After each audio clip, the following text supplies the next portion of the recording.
It's been a difficult 1 year, and not a lot has changed in that area since we started reporting on the flood and fire disaster. As you heard many of the accounts in that report, a lot of them are still struggling psychologically to deal with the trauma that came with that flood and fire disaster last year. Many of them have been unable to leave the area, but many more have also packed out of that community. Why?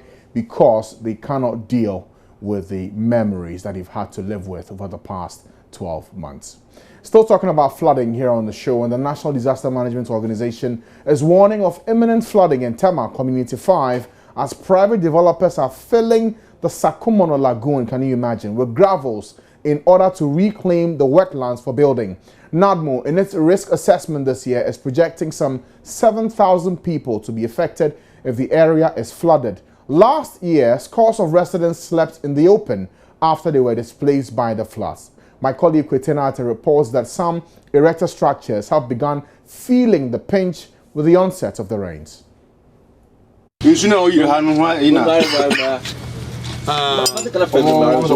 A group of mechanics expressing concern over the filling of the wetlands with gravels by earth-moving machines.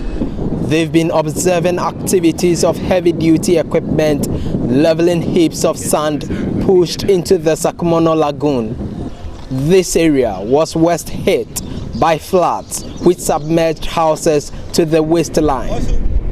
Joshua Annan recounts the devastation. Oh, last year the area is too bad. We can't work unless if the water around last year, now the water reached here. So we can't work at all. Around 3 weeks before we start our job.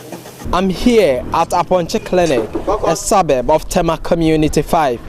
I can see a vast wetland with overgrown wheat covering its surface. On the map, it's known as the Sakumono Ramsar site because of its international importance. Its significance, however, is of little importance to private developers who claim to purchase the site. Earth-moving machine is filling the lagoon with gravel and rocks. Some private developers have begun erecting structures on the reclaimed lands.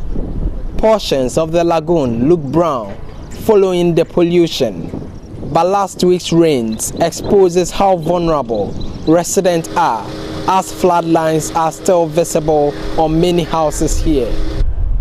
Eugene Tamaklo was lucky they were not affected, but he has fears as the rain set in. For where we are standing now, the water doesn't come here. It ends behind the gutter. That's when it rains heavy, the whole gets flooded. If I can direct you, can you see beyond this thing? There is a white canopy or is a blue canopy. When it rains hardly, you can't see even the structures around. So we are hoping for the best. Tema Nadmo coordinator Hajia Zinab Abdullah is projecting over 7,000 people to be affected if there's major flooding at the area. As a result of the last year incidents, we've taken it upon ourselves to do assessments. That is the projected likelihood event of flood, the number of people who will be affected. And we have 7,000 plus, Committee 5 alone. 7,000 plus in case of likelihood event of flood happening in this area. We are going to have about 7,000 plus people who will be affected here. We visited a number of these places. We've seen people gradually filling this waterway. We can see the danger looming.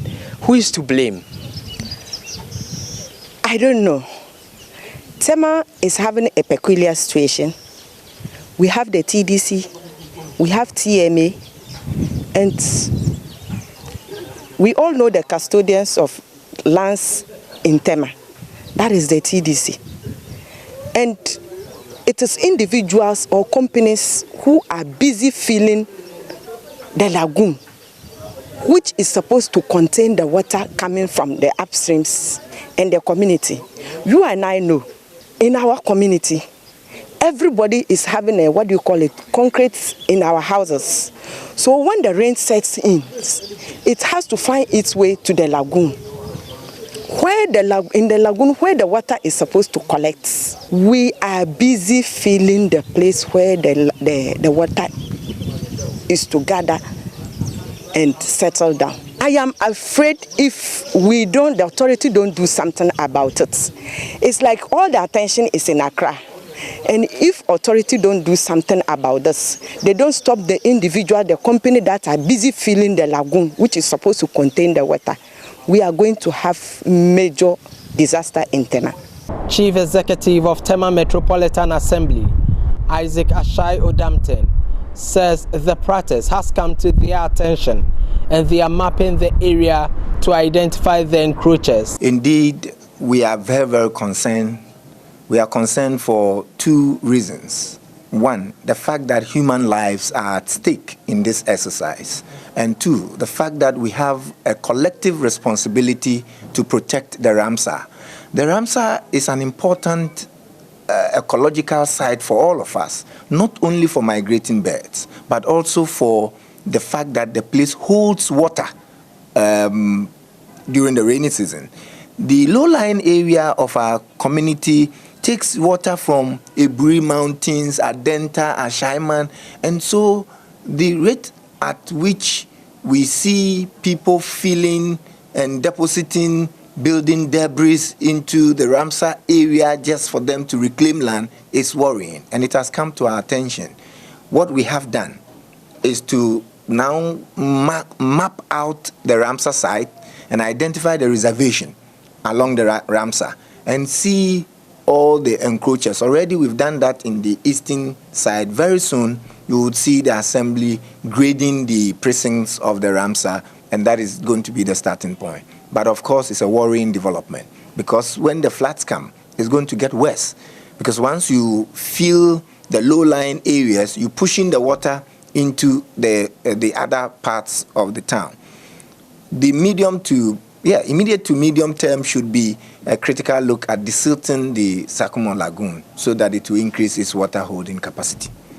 But with the onset of the rains, the prayer of residents living along the Ramsar site, it floods never to return to their homes.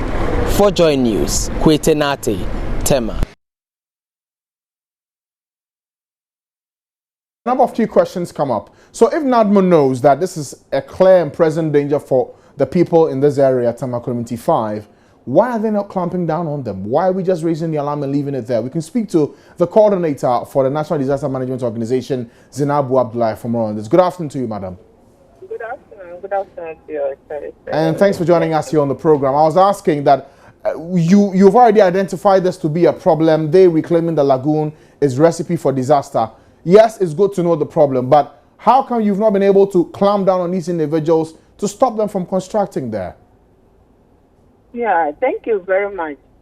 Nadmo, our mandate is to sensitize the people, and if there is any danger ahead, like a looming disaster coming, if we see it, we have to make recommendations to the appropriate quarters for them to take action.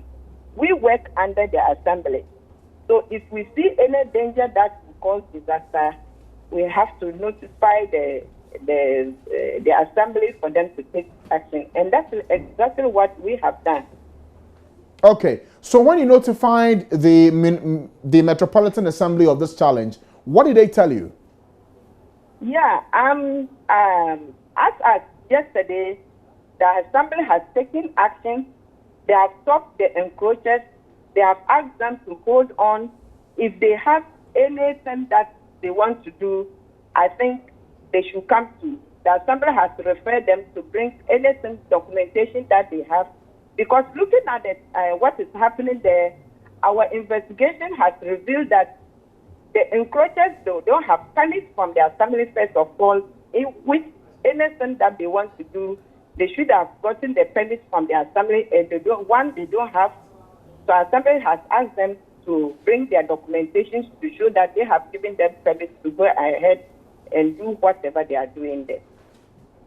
Okay, so it's clear the assembly is taking action, but Yes. even after the alert you gave them, beyond stopping the encroachers, is there a plan to clear out that area so we don't see what we have seen or people building in that area and the encroachment recur?